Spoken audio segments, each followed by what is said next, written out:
Now, general discussion on the budget. Shri Shashi Tharoor ji. Thank you, Mr. Chairman, sir. Mr. Chairman, sir, what does the Aam Aadmi look for in a budget? At the personal level, he would obviously like more income, lower costs. At the broader level, he would like policies that will increase his job opportunities, reduce the prices he has to pay for daily essentials, and widen his life prospects. What does the economist look for? At the macro level, policies that will create growth and jobs, improve exports, promote economic stability, tackle inflation, and still help the government keep its fiscal deficit under control. What does the politician look for? Sops that he can sell to the voters. This budget, Mr. Chairman, has much to disappoint the Aam Aadmi, frustrate the economist, and prove a mixed bag for the politician. Now, any budget must address 5 issues. 1, fiscal consolidation, that is a policy aimed at reducing the fiscal deficit. 2, job creation, usually through boosting manufacturing. 3, increasing savings in order to boost investments. 4, inflation control in our country, that's obvious. And 5, improving investor sentiment, both domestic and foreign, so we can promote growth. I'm sorry to say, Mr. Chairman, this budget falls short on all these 5 criteria. Yes, it's a political budget. The government has at last discovered the virtues of attending to the needs of the agriculture sector and the rural poor. But this has much more to do with the upcoming state elections than with a coherent economic vision. This budget falls between 2 stools, Mr. Chairman, between sending reassuring signals to the ratings agencies abroad and sending even more reassuring signals to the voters at home. In other words, it tries to satisfy both Modi's interests and Moody's interests. Nowhere is this contradiction more apparent than in the alarming unreality of some of the government's numbers, especially a 3.5% fiscal deficit, where it's very clear from the budget there will be unplanned expenses and unrealized revenue. The Finance Minister knows that he must fund expenditure for rural development, farmer welfare, housing for all, sanitation projects, grant of 1 rank, 1 pension, recapitalization of stressed public sector banks, and he also has to eventually accommodate expenditure of 0.65% of GDP for the 7th Pay Commission recommendations, and a further set of investments of about 2% of GDP to fund massive infrastructure projects. And what about the additional expenses for implementing the National Food Security Act? This exhaustive shopping list is certainly going to oblige the NDA government to breach Mr. Jaitley's commitments of a fiscal deficit of 3.5. More so because the tax collection targets are going to be very difficult to meet. The revenue expenditure balance sheet is not encouraging. In addition, the disinvestment targets mentioned by the minister in previous budgets have been completely missed by the government. But the finance minister is still optimistic because he has budgeted 12.74% increase in the next net tax revenue collections for next year. Now, these rely heavily on indirect taxation, which already grew by 34.8% last year, and they rely on multiple hikes on excise duties, even as oil prices fall, which brings, of course, unpleasant news for every middle-class and lower middle-class tax-paying citizen. Now, any economist will tell you that indirect taxes are essentially regressive. They hurt the poor more because the poor and the rich alike both have to pay more for the same essential services. A rich man's buying petrol for his stretch limousine, or a poor man is buying petrol for a scooter, they're paying the same price.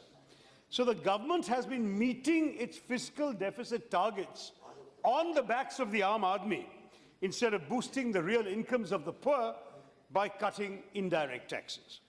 So oil prices drop, excise duties go up, the Aam Aadmi in India gets no benefits, while people in the rest of the world are saving at the petrol pump.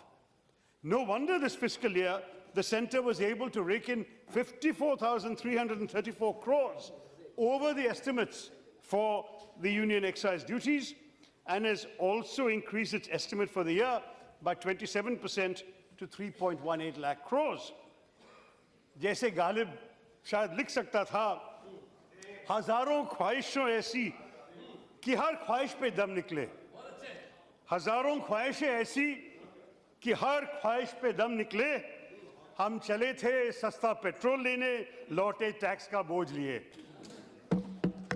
पिछले साल आपने तो service tax 12% से 14% तक कर दिया था।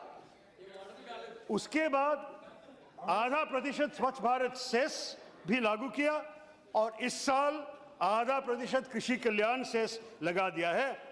इस पे मैं शायद कोई और शायरी सुनाऊं आपको। अलविदा कहते हुए जब मैंने इस शख्स से पूछा कि कोई निशानी तो दो, अलविदा कहते हुए जब मैं इस शख्स से पूछा कि कोई निशानी तो दो, वो मुस्कुराते हुए बोले 15% सर्विस टैक्स ले लो। बिल्कुल, और भी सुनाऊंगा। On top of that, Mr. Chairman, the recent Paris commitments create an onus to encourage sustainable and eco-friendly consumption habits. And yet the minister goes and levies 1% infrastructure cess on small LPG and CNG cars. That defeats the very objective of the commitment that his colleague has made in Paris. The tax exemptions on profits for startups is a far cry from the much-needed rationalization of a tax on angel investors. In fact, because most startups, let's face it, don't actually book profits in the first few years of their operation. So telling them you don't have to pay tax on profits makes no difference. They don't have profits anyway at the beginning. What you really need is to give angel investments, which are the bread and butter of these cash-starved startups, and give them a removal of the angel tax, which would have actually strengthened the startup ecosystem. But that's not all, Mr. Chairman. Corporates hoping for tax cuts, that never happened. And where is the proposed timetable for a rollout of the direct taxes code? तो एक और शायरी सुनाऊंगा आपने अगर चाहते हैं तो। कितना खौफ होता है बजट के उस ब्रीफकेस में, कितना खौफ होता है बजट के उस ब्रीफकेस में, पूछ उन परिंदों से जो टैक्स रिफॉर्म की आशा पे उड़ते फिरते थे। अच्छा, मैं केरला से होते हुए भी एक हिंदी मुहावरा जानता हूं कि घर की मुर्गी दाल बराबर। लेकिन आजकल इन सरकार की वजह से महंगाई इतनी बढ़ गई है कि घर की दाल भी मुर्गी बराबर हो गया है। अच्छा, एक और उदाहरण दे दूं। If a middle class family of 4 in Delhi wants to go to a restaurant, they would have to incur the following expenses: 5 liters of petrol on average, given our distances and traffic, at 56.61 rupees per liter, which would cost them 283 rupees, which includes a tax of 190 rupees, 204% more than the global oil price. Then let's give them a nominal restaurant bill of just 1,000 rupees, bahut saste kha liye, which would attract a tax of 303.50 paise, service tax of 10% VAT of 12.5%, service tax of 14%, service charge of 10%, VAT of 12.5%, service tax of 14%, plus Swachh Bharat cess of 0.5%, plus Krishi Kalyan cess of 0.5%, collectively levied on 40% of the bill. In other words, for this poor family, this middle-class family to go to a restaurant in Delhi, a person would have to earn 2,240 rupees and, of course, pay a tax of 660 rupees on the income. And therefore, from that income of 2,240, this person would spend 1,087 on the actual value of the goods consumed, and 1,153 or 51.5% as tax. In other words, your tax costs more than your dinner, even your transport. Now, this increase has really troubled the middle class in our country. And I must say, the increase in power prices have also accepted the budget of every family. In fact, in many cases, the electricity bill has doubled thanks to the budget announcements of our government. मत पूछ कि क्या हाल है मेरा इस साल के budget के बाद, मत पूछ कि क्या हाल है मेरा इस साल के बजट के बाद, आजकल फोन की टॉर्च से घर रोशन क्या करते हैं. Now, in a bid to achieve its ambitious GDP growth figures, the government has therefore burdened the Aam Aadmi. That is my principal point here. But has the finance minister done enough to stimulate growth in the coming year and beyond? I'm afraid not. It does seem that he's made a conscious decision to tone down previous year's growth aspirations. Given the sluggish environment of investment, there's a need for both enhancing public investment in social and physical infrastructure and also undertaking innovative measures to stimulate private investment, because private investment is largely not happening. There simply isn't enough in the budget on either count. As for the government's optimistic estimates of growth, I must point out, Mr. Chairman, that normally growth implies that production, profits, wages, jobs, and exports are all growing. That's what we understand by growth. Here we have a peculiar situation where none of these elements is growing. Production isn't growing, profits aren't growing, wages aren't growing, jobs aren't growing, and exports aren't growing. So how do we still have the government projecting a 7% GDP growth? At present, the external debt of the country is already at an all-time high of 31.7 lakh crores, a number the finance minister carefully did not mention in his presentation. And growth has slowed in all the key sectors in 2015-16. Slowed in manufacturing, in construction, in mining, in industries, in electricity, and in agriculture. The index of industrial production is in the red, minus 1.3% in December. And this is as compared with 3.6% in December 2014. Corporate sector profitability has been weak, and the proportion of corporate debt that's owned by stressed companies has increased to 41% this year from 35% in 2014. So I only hope, Jaitley Sahab, that unlike the black money estimates floated by the ruling party, you're not getting your economics from Baba Ramdev. The black into white scheme of the government has identified only 3,770 crores of undisclosed foreign assets, which boils down to about 30 rupees for every Indian instead of the 15 lakhs per person promised to us. But of course, we have been informed by a senior leader of the BJP that this is only a jumla. We shouldn't take this figure too seriously. Now, whatever it may be, the tough truth is that the official GDP data, it may well be accurate, but it does not reflect the actual state of the Indian economy today. And what is worse is what lies ahead, which is that the battle is with a volatile global economy, declining exports, possible increase in oil prices from the anticipated $35 a barrel at which the budget has been pitched, the risk of a poor monsoon, and static domestic consumption. Let's face it, monetary institutions like the World Bank and the IMF have already lowered their estimates for global economic growth. And they have to take into account the slowdown in China, the declining oil and commodity prices, ongoing geopolitical tensions in many regions, particularly the Middle East, which will affect trade, which will divert funds from infrastructure and development needs. So for us in India, it is a long-established principle that 1 percentage point decrease in global economic growth normally translates into a 0.42% decrease in our domestic growth. This is a rough rule of thumb. I don't know if the minister has a different yardstick. But we're facing, therefore, some of the backwash from global declining growth. On top of that, declining exports are a fact. For 2 consecutive years, our exports have gone down. Now, what is curious, sir, is that world trade has actually gone up by a modest 3%. But how can we profit from that increase in world trade when our own exports have actually shown negative growth? So clearly, global markets are not as ready for Indian goods and services as we would like to believe.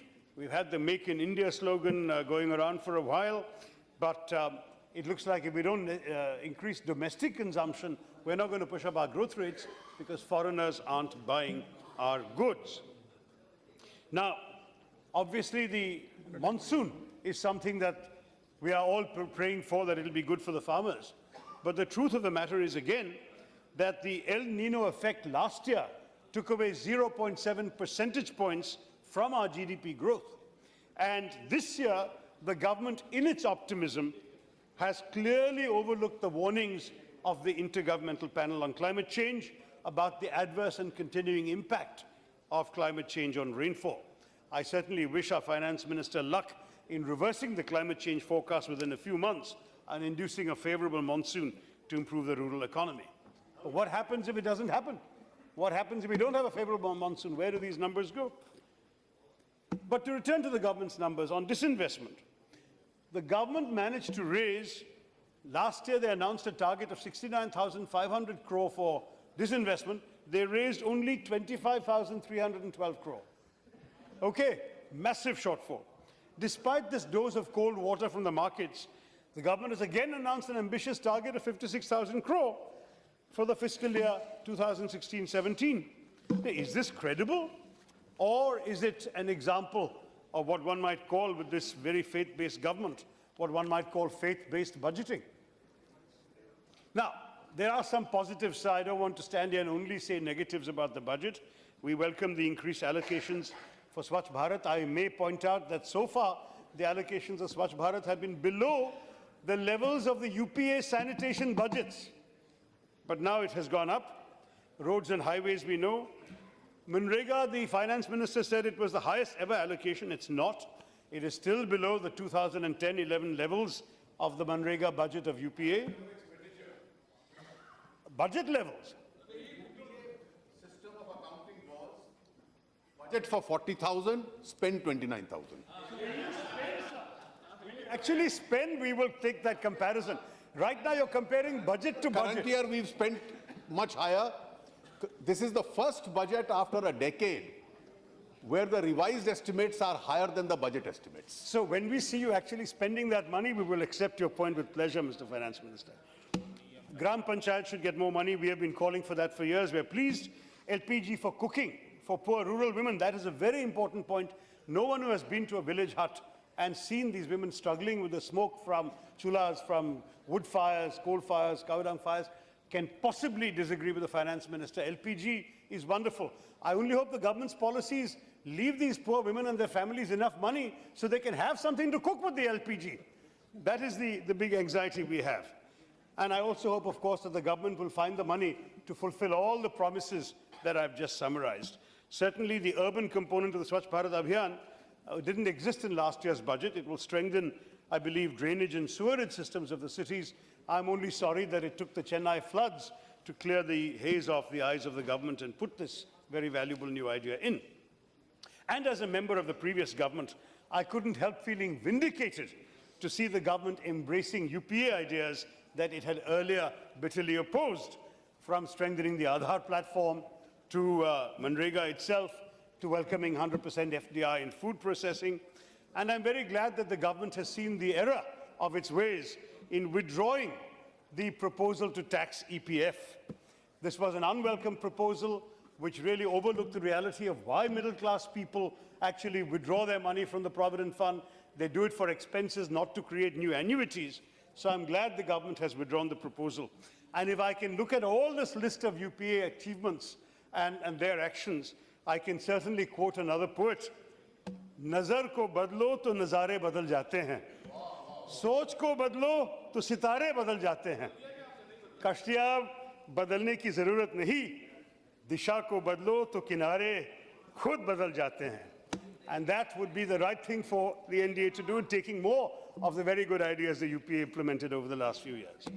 Now, Mr. Jaitley has also increased the allocation for housing under the Pradhan Mantri Awas Yojana, but it's only 6.6% of the total estimate of 300,000 crore rupees, 3 lakh crore, which was required for the scheme, according to the government, over the next 7 years. And even more surprising, Mr. Chairman, it is lower than the 24,600 crore announced by the President, the Honorable President, in his address. So who is misleading the Parliament? Is it the Finance Minister or the Honorable President? One of them must be wrong, and the House needs to be told which number you are withdrawing. Similarly, the Honorable Prime Minister has announced a generous corpus of 10,000 crores for Startup India, Stand Up India at Vigyan Bhavan in January, but North Block has translated his promise of 10,000 crores into an allocation of 1,100 crores. So where is the remaining corpus for innovation and entrepreneurship? Are we again hearing announcements from the Prime Minister that the Finance Minister has no intention to fulfill? Many of Mr. Jaitley's budgetary cuts are a matter of grave concern. Food security is down by 5,000 crores. Fertilizer subsidies cut by 2,000 crores. Higher education, now there, we had already objected last year when for 5 new IITs, he had allotted 1,000 crores. We said by any yardstick, this is not enough. There are certain rules to be followed for how much it costs to set up an IIT. Now that same thing, and by the way, one of them is in Kerala, so I have a strong interest in this. He has hacked the 5 IITs allotment to 190 crores this year. I mean, this is honestly laughable, Mr. Chairman. We can't take this figure seriously. You're not going to set up 1/8 of an IIT with 190 crores, let alone do it for 5 IITs. Ministry of Minority Affairs, cut. Ministry of Women and Child Development, cut again. The Nirbhaya Fund has been reduced from 1,000 crores to just 500 crores, even though of the 31 sanctioned one-stop crisis centers, only 8 have become operational. The minister, not this minister, the Minister of Women and Child Development had cited the Nirbhaya case when she talked about subjecting juveniles to between 16 to 18 years of age to an adult correctional system, something I strongly objected to at the time, but she said it was necessary to protect women. And yet, this government has not done enough to set up facilities to assist victims of violence and rape. It's, of course, much easier to shrug off responsibility by holding children accountable. I'm sure that serves a very expedient political purpose, but there is no money to actually help the women, even for what has been pledged by this government in the last 2 years. Now, we have seen the merger of the Ministry of External Affairs and the Ministry of Overseas Indian Affairs. I will not go into the substantive merits of that. My party has its own views that they will speak about. But the fact is, when you combine the 2 budgets of these 2 ministries of last year, and you see what the combined budget is this year, the Finance Ministry has cut 420 crores.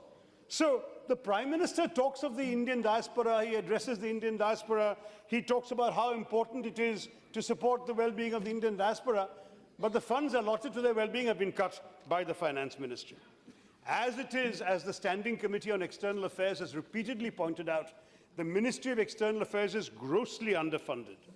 Now we see in this year's budget it's become worse. Development assistance for the SAARC countries have been cut. The allocation for Nepal has been reduced by 28.5%.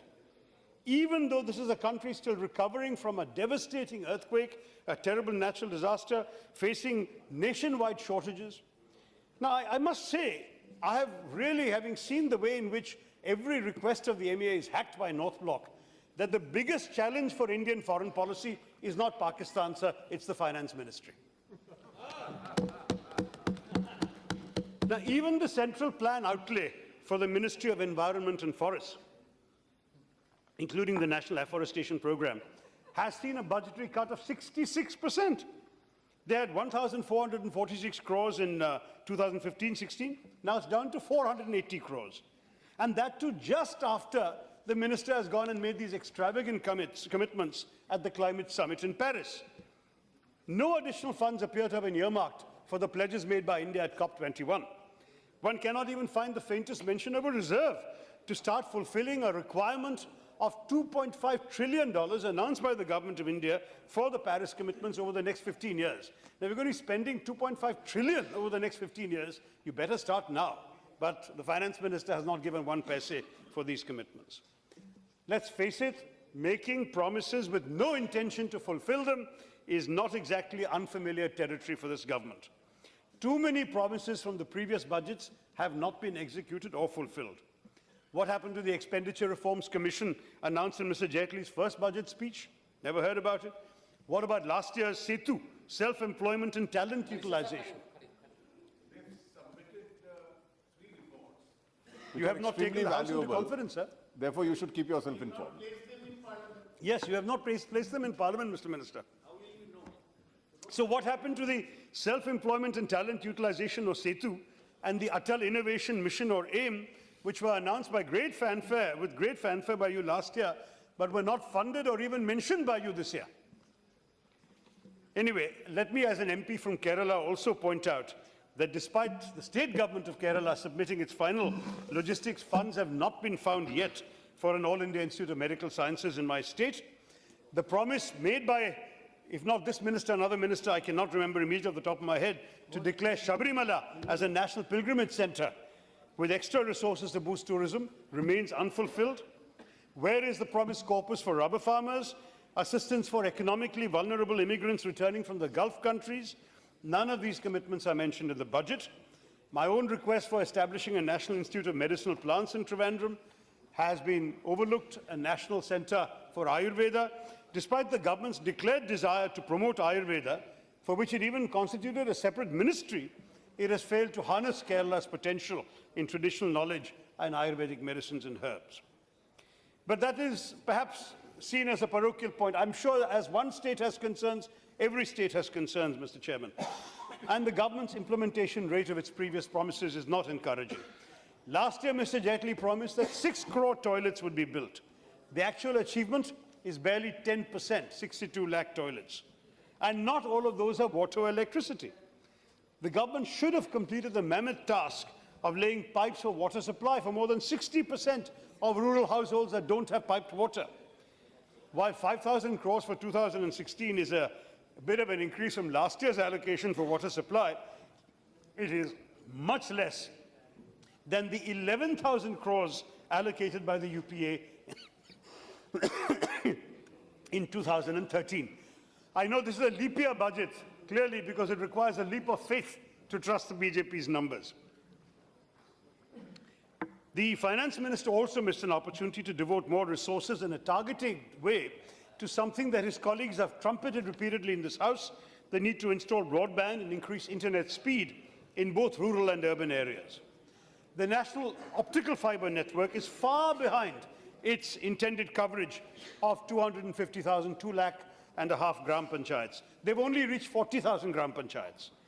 The only progress has been in renaming the scheme as BharatNet. We've often said this is not a game-changing government, it's a name-changing government.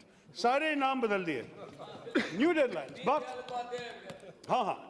But they've also given a 300% increase in the project cost, which they have not funded in this budget. Now, I don't know if the Prime Minister actually intended to include rural India in his vision for digitization through public Wi-Fi hotspots, e-books, online medical consultations, medicine supplies. He mentioned all this in Parliament: mobile banking, e-courts, e-police.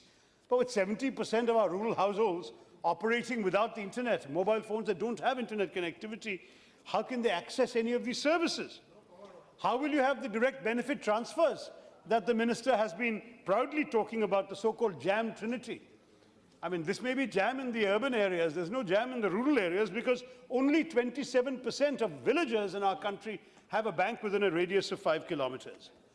And of course, all the online services the government wants to bring on stream, if you have poor internet speed, and India is struggling today with a connection speed of 2.3 Mbps, when the global average is 5 Mbps or more, how are we going to be able to deliver these services? And then many of the promises are not new. Even though the government has budgeted an increase in the allocation for central plans for agriculture, including this newly named Pradhan Mantri Fasal Bima Yojana, it is still lower than the 19,047 crores allotted by the UPA in the last fiscal year 2014 of our budget. At that time already, the UPA had provided for weather-based crop insurance, agriculture insurance, Rashtriya Krishi Vikas Yojana, and National Horticulture Mission. Clearly, there's nothing for farmer welfare that was not already provided for earlier. In fact, the NDA reduced the UPA's allocations last year and have then increased it this year. So they've gone down. They're now atoning for their mistake by raising the budget. Plagiarism is, of course, the sincerest form of flattery. Interest subsidy subvention was also in the UPA budget, exactly. Anyway, the fact is, insurance schemes are all very well, but they are not a credible substitute for the missing capital expenditure on agriculture, which alone can help pull farmers out of distress. And I might say, Jaitley Saab, this is the first time in living memory, I've asked many senior colleagues who've been here longer, that a finance minister has not even mentioned the defense allocation for the entire current fiscal year in his speech. Some of the budget's other omissions are also interesting.